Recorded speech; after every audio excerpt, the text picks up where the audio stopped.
자, 이제 이 사마리아 이야기, 우리가 너무도 잘 알고 있는 사마리아, 선한 사마리아 사람 이야기가 이제 나오게 됩니다. 그런데 이 선한 사마리아인 이야기가 왜 나오게 됐어요? 시작이 어디서 시작이 됐어요? 70인을 파견하는 겁니다. 하나님께서.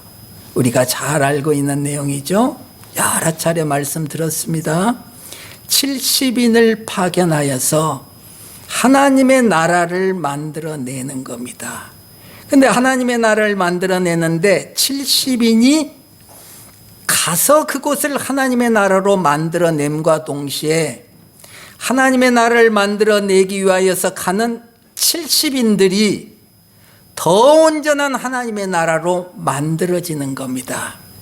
그러니까 우리가 선교 활동을 하러 가면 단순하게 그것을 하나님의 나라로 만드는 것 그 일뿐이 아니라 선교 활동을 하러 가는 70인에 속하는 우리들이 온전한 하나님의 나라로 만들어지는 겁니다.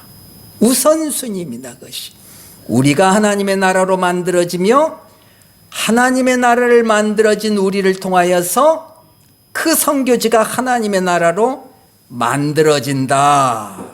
이렇게 하나님의 나라를 만들어 가는 겁니다. 그런데 이 하나님의 나라로 완성되어 가는 것들을 오해하게 된다 이겁니다. 오해하게 된다.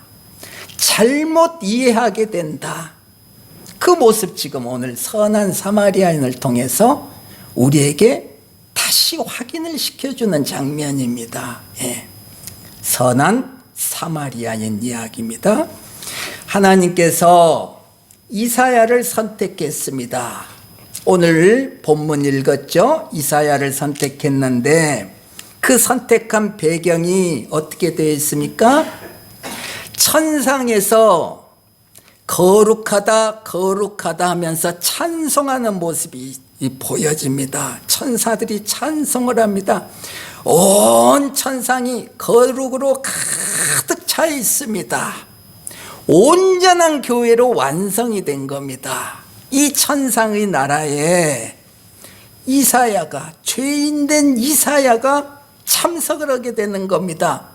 아, 불사, 죄인된 내가 이 거룩한 장소에 있게 되었다. 이제 나는 죽게 되었구나. 그렇게 얘기하잖아요. 이때 하나님께서 이사야를 거룩하게 만들어주는 겁니다. 그 입술에 불이 붙은 수술되어서 정결하게 해주는 겁니다.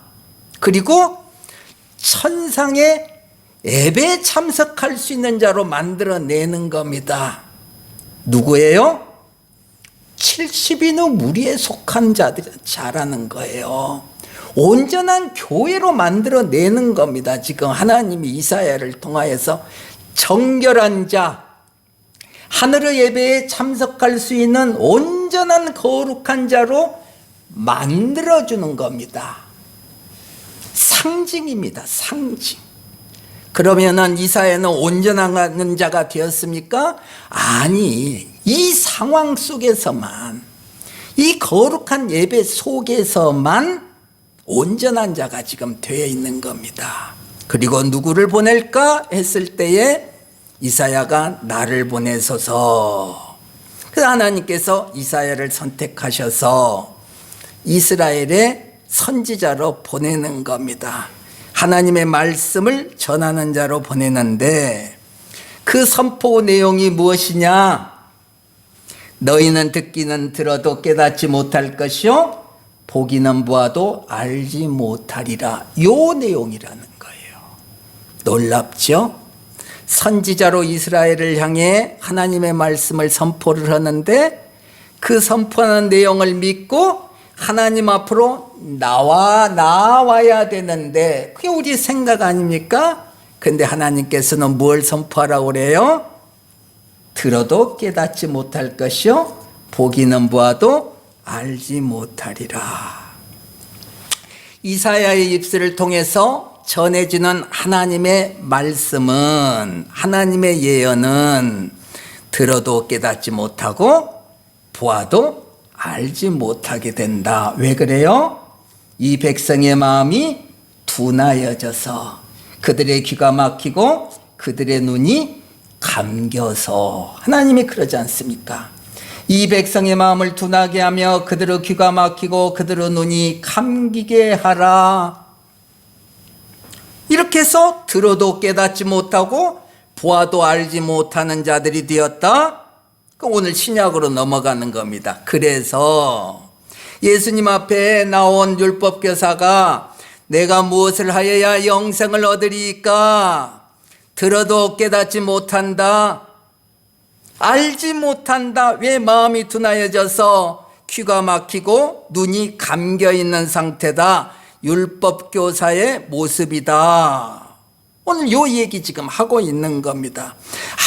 아무리 하나님의 말씀을 많이 들었지만은 그 마음이 둔하여져 있기 때문에 아무리 교회를 열심히 나와 기도하고 성경 읽고 말씀을 듣는데 그 마음이 둔하여져 있기에 진리를 깨닫지 못한다. 말씀을 오해한다. 그 얘기입니다. 지금 무엇을 하여야 영생을 얻으리까? 이렇게 생각을 한다. 그 무엇을 해서 내가 노력하여 영생을 얻는다고 착각을 한다. 오해를 한다. 율법교사다. 누구? 우리들이다. 그런 우리들에게 예수님이 묻는 겁니다. 율법교사에게 묻는 겁니다. 성경을 10번이고 20번이고 100번이고 읽은 우리들에게 묻습니다. 무엇을 하여야 영생을 얻으리까 하는 우리들에게 예수님이 율법에는 무엇이라 기록되어 있으며 네가 어떻게 읽느냐. 지금 그렇게 기록이 되어 있잖아요. 뭐라고 기록이 되어 있느냐. 그리고 네가 그것을 볼 때 그 기록을 어떻게 네가 지금 이해를 하고 있느냐. 율법교사는 성경을 잘 알고 있는 자죠. 그렇죠. 저 성경 10번 읽었습니다. 20번 읽었습니다. 100번 읽었습니다. 무슨 내용인가 압니다. 대답하는 거죠. 자신 있게 대답하는 거죠. 대답하여 이르되 네 마음을 다하며 목숨을 다하며 힘을 다하며 뜻을 다하여 주 너의 하나님을 사랑하고 또한 내 이웃을 네 자신같이 사랑하라 하였나이다. 방대한 율법이 있는데 이 율법교사는 공부를 많이 하고 율법을 많이 읽었기 때문에 그 율법의 전체 맥락을 잘 이해하고 있습니다. 요약을 잘 했습니다. 네, 하나님을 사랑하고 이웃을 사랑하라는 내용입니다. 기가 막히죠. 그 많은 율법 속에서 사랑을 딱 뽑아내는 겁니다. 아주 훌륭하죠. 많이 공부한 겁니다. 예수님이 말씀하십니다. 옳다 이를 행하라. 네 대답이 옳도다 이를 행하라. 그러면 살리라. 맞았어. 그대로 행해라. 그럼 영생이다. 내가 어떻게 해야 영생을 얻으리까? 했을 때에 네가 알고 있는 요약을 참 잘했네. 사랑이네. 그 행하라. 그러면 영생이다. 이렇게 예수님이 대답을 해 주시는 겁니다. 누구에게요? 우리에게 대답해 주신 거예요. 사랑이다. 요약을 잘했다. 잘 알고 있구나. 해라. 칭찬을 받은 것 같죠. 예수님으로부터 큰 칭찬을 받은 것 같습니다. 우쭐해졌습니다. 율법교사가 우쭐해졌어요. 더 멋진 모습을 보이고 싶습니다. 예수님에게. 그래서 이제 한마디 더 하는 겁니다. 그 사람이 자기를 옳게 보이려고 예수께 여짜오되 그러면 내 이웃이 누구니까? 한마디 더 덧붙이. 그렇다면 예수님, 그 이웃이 누구입니까? 내 이웃이 누구입니까? 내가 사랑해야 할 그 이웃 말씀해 주세요. 주님께서 말씀해 주시면은 내가 가서 그 사랑을 기억하겠습니다. 열심히 하겠습니다. 저 예수 믿는 사람 아닙니까? 새벽 예배 빠지지 않고 나오는 사람 아닙니까? 예수님이 말씀해 주시기만 한다면 하겠습니다. 예수님이 말씀하시는데요. 율법 교사죠. 우리들이죠. 예. 처라는 거죠. 저도 그렇게 생각을 해왔죠. 그래서 사랑하려고 열심히 노력을 했고, 그리고 성과도 있었죠. 그런데 이렇게 70이 됐습니다. 나이가 들고 보니까 사랑할 수 없는 나를 발견하게 되더라. 예. 사랑할 수 없는 나를 발견하게 되는 겁니다. 대표적인 일들이 있습니다. 저에게 아주 사랑하는 자 하나가 있습니다. 전에 우리 교회도 나왔던 분입니다. 저쪽 우리 태평동에 있을 때 우리 박 목사님 아마 알 거예요. 대한이라고 있습니다. 처음에 나왔던 그 말고 그 다음에 어쩌다 한 번씩 나온 애 있습니다. 휠체어 타고. 네. 대한입니다. 어릴 때 보약을 잘못 먹었어요. 부잣집 아이인데 보약을 잘못 먹어가지고 뇌성마비가 됐어요.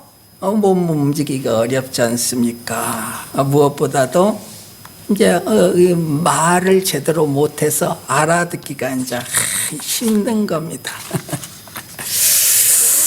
그 아이하고 관계를 맺은 지가 이제 계산을 해보니까, 오늘 설교를 하려고 계산을 해보니까 한 20년 정도 된 것 같습니다.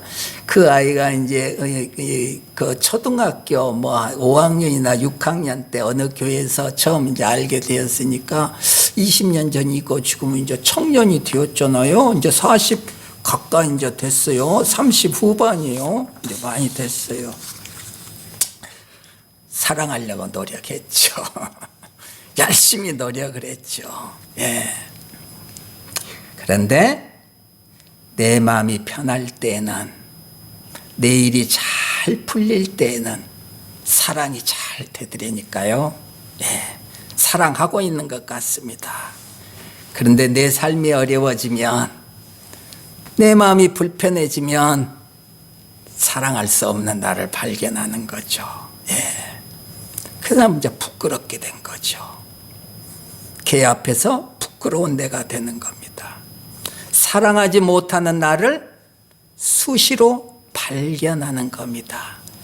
그 정도에서 멈추면 얼마나 좋겠습니까? 그런데 어떤 일들이 생겼습니다. 서로 간의 마음이 상했습니다. 그래서 저는요, 연락을 하지 않게 되었습니다.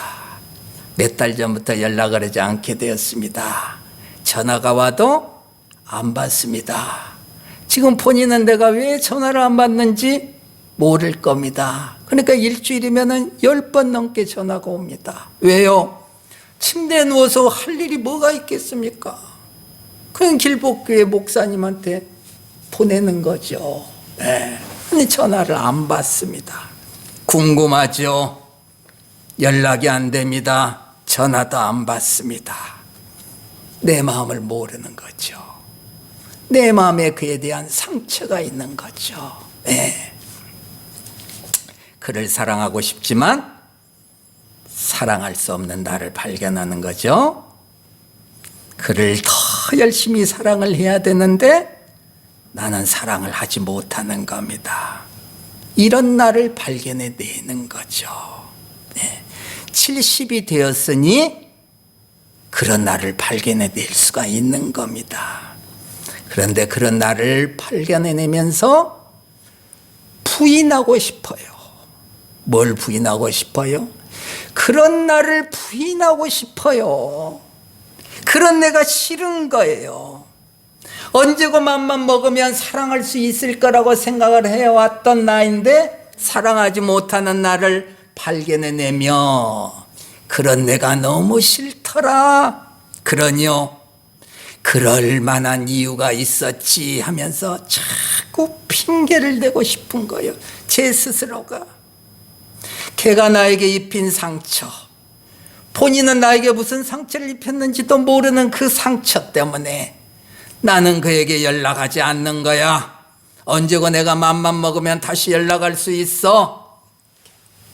구실을 만드는 거죠. 핑계를 대는 겁니다.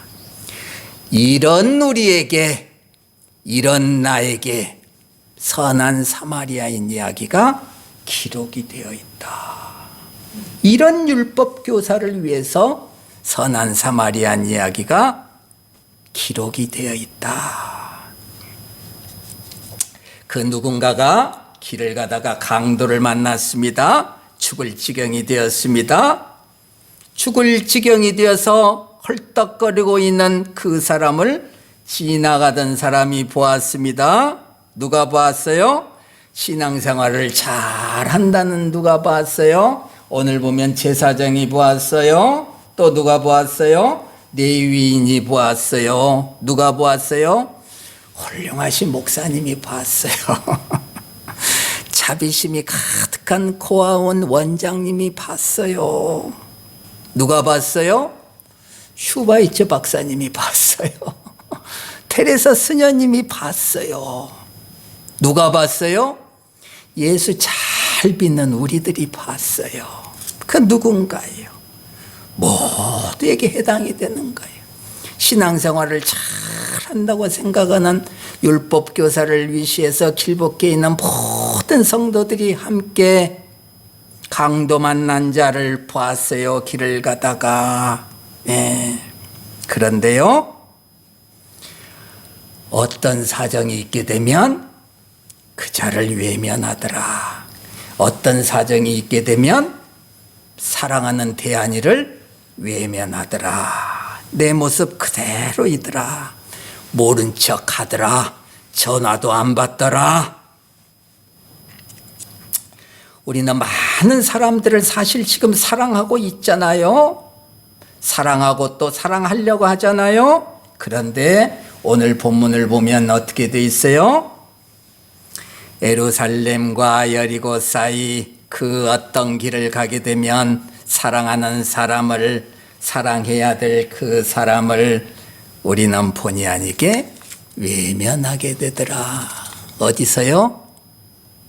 어느 날 어느 때 예루살렘 길, 여리고로 가는 그 길, 그 길을 걷다 보면 우리는 사랑해야 될 그 사람을 사랑하지 못하고 외면하더라. 지금 저도 그 길을 걸어가고 있죠. 대화님과의 관계에서 그 길을 걷는 겁니다. 지금 부끄럽죠. 그러니 못 본 척하는 겁니다. 다 못 본 척 하잖아요. 지금 제사장도 못 본 척하고 레위인도 못 본 척하고, 저기에 지금 강도 만난 자가 있는데 이쪽으로 고개를 들리면서 앞으로 향해 가고 있는 겁니다. 그리고 마음속으로 무슨 생각을 하고 있어요? 부득이한 사정이 있어. 지금 나 지금 제사장이야. 제사 드리는 제사장이야. 내 손에 피를 묻히면 안 되지. 지금 내가 제사장인데. 나 레위인이야. 나 레위인. 지금 예배 드리러 가야 되는데, 거룩하게 단장을 하고 가야 되는데, 내 손에 피 묻은 자를 만지면 안 되지. 다 핑계거리가 있죠. 오태안이 내 마음에 상처를 줬어. 그래서 내가 전화 안 받는 거야. 변명할 거리가 있더라. 율법을 잘 지켜서 영생을 얻으려고 했는데 허사가 되었더라. 왜요? 율법은 단 하나만 어기더라도 모든 것을 어기는 것이 되기 때문입니다. 그동안에 불쌍한 사람을 많이 도왔지만은, 대안이도 사랑을 했지만은, 그때 그 길, 예루살렘에서 여리고로 내려가는 그 길에서 했던 일, 대안이를 외면했던 일, 강도 만난 자를 외면했던 그 일로 인하여서 나는 율법을 어기는 자가 되었다. 그동안 했던 모든 착한 일이 헛일이 되어버렸다. 율법 지키지 못하는 자, 사망 아래에 있는 자, 죄 아래에 있는 자가 되어버렸다. 그 얘기입니다. 지금 하나님께서는 우리에게 율법을 주신 것은 율법을 지키는 그 기쁨을 누리라고 주시는 겁니다. 하나님이 율법을 딱 주시고 야, 너 율법을 한번 지켜봐라. 얼마나 기쁜 일인지 한번 네 스스로 한번 그 율법을 지켜봐라. 아, 저기 불쌍한 사람이 있어요. 아, 내가 아껴놓은 돈 중에 일부를 꺼내서 그 불쌍한 사람을 도와줬어요. 얼마나 기쁜지. 되돌아오는 길에 얼마나 기쁜지 내 입에서 그냥 나도 모르게 막 찬송이 나와. 그 기쁨 한번 누려봐라. 하나님께서 우리에게 율법을 주신 이유입니다. 그 기쁨 한번 누려봐라. 그런데 그것만 목적이었으면 얼마나 좋았겠습니까? 그런데 그것보다도 더 앞선 내용이 있더라. 율법을 주신 내용이 있더라. 왜요? 그 율법을 지키지 못하는 너를 한번 발견해내봐라. 이 율법을 주신 목적입니다. 하나님께서 율법을 지킴으로써 기쁨을 누리는 것도 경험을 하지만은 그것보다 더 중요한 것은 뭐냐? 율법을 지키지 못하는 너를 한번 발견해봐라. 이게 율법을 주신 이유입니다. 그렇게 좋은 아름다운 지키고 싶은 그 율법으로 인하여서 나는 율법을 지키지 못하여 사망 아래에 있는 자가 되더라. 저주받을 수밖에 없는 자가 되더라. 하나님이 주신 그 귀한 율법 때문에 나는 저주받은 자가 되었다는 것이 발견되더라. 오호라, 나는 공고한 자로다. 이 사망의 몸에서 누가 나를 건져내랴. 바울 한탄이 나오는 겁니다. 우리의 입술에서 이것을 경험하라는 겁니다. 하나님께서 율법을 주신 이유는요, 바로 그 순간, 율법을 지키지 못하고 한탄하는 바로 그 순간, 그런데 하나님께서는 우리의 귀가 열리게 하고 눈이 떠지게 한다. 이 율법이 하는 일입니다. 율법을 통하여서 복음이 보여지게 하는 하나님의 신비한 방법입니다. 하나님께서 율법을 주신 것은 율법을 지키지 못하는 나를 발견하게 하여서 그 발견한 그 자리에서 하나님의 복음이 들리게 한다. 막혔던 귀가 열리게 된다. 감겼던 눈이 떠지게 된다. 율법과 복음이 힘을 합쳐서 나를 새로운 나로 만들어낸다. 무엇을 알게 돼요? 아하, 나는 사랑하는 자가 아니라 사랑을 받아야 할 자구나. 그 자리에서 알게 되는 거예요. 어떤 자리요? 예루살렘에서 여리고로 향하는 그 길에서 알게 되는 거예요. 네. 나는 그동안에는 사랑을 하려고 했어요. 무엇을 하여야 영생을 얻으리까? 사랑, 그거 해. 누구를 사랑할까요? 말씀만 해주세요. 가서 사랑을 하겠습니다. 예수께서 선한 사마리아인 이야기를 하면서 너는 사랑하지 못한다는 것을 알게 해주신다는 거죠. 나는 사랑하는 자가 아니라 사랑받아야 될 자구나. 나는 강도 만난 자를 만나서 그를 치유해 줘야 되겠다가 아니라 내가 치유를 받아야 할 자구나. 내가 강도 만난 자구나. 알게 해주는 거죠. 이제까지 선한 사마리아인이 되려고 열심히 노력을 했는데, 선한 사마리아인이 되려고 열심히 태안이를 사랑을 했는데 아니더라. 나는 사마리아인이 되는 것이 아니라 사마리아인을 만나야 되는 거구나. 내가 누구란 것을 알게 된 겁니다. 둔하여진 우리의 마음에 하나님의 빛이 임하는 겁니다. 바로 그 자리, 바로 그 자리에 선한 사마리아인 되시는 예수님이 찾아오시는 겁니다. 내가 누군가를 깨달은 바로 그 순간 하나님의 빛이 임하여서 내가 누구인가를 바로 깨달은 그 자리에 복음이 임한다. 내가 죽어야 될 바로 그 자리다. 그 자리에 예수가 찾아오시는 겁니다. 나를 발견해냅니다. 죄로 범벅이 되어 있습니다. 내 영혼은 찢겨서 지금 피를 흘리고 있습니다. 바로 그 자리에서 선한 사마리안 되시는 예수께서 내 피를 닦아주신다. 내 영혼을 치유하여 주신다. 불쌍히 여겨. 그러지 않습니까? 어떤 사마리아 사람은 여행하는 중 거기 이르러 그를 보고 불쌍히 여겨. 누구를 불쌍히 여겼어요? 우리를 불쌍히 여겨. 예, 우리의 영혼, 피 흘리는 우리의 영혼을 치유하여 주신다. 상처를 치유하여 주신다. 정리합니다. 예루살렘에서 여리고로 내려가는 길이 있습니다. 이 길은 피하고 싶은 길이죠. 두려운 길입니다. 내가 사망 아래 있다는 것이 발견되는 길입니다. 얼마나 두렵습니까? 내가 죄 아래 있다는 것을 발견해내는 길이라는 거죠. 경험하고 싶지 않은 길이에요. 그런데 그 길에서 내가 누구인가를 발견해내기만 하면 바로 그 자리는 예수가 계시는 자리다. 오늘 이야기입니다. 바로 그 자리에 예수가 계신다. 다른 자리에는 예수 없다. 예수 없다. 왜요? 의사로 오셨기 때문에 그럽니다. 치유받을 곳이 있는 그 자리에만 예수가 있는 겁니다. 화려한 그 자리는 예수는 없습니다. 그래서 예수는 어디에 계셔요?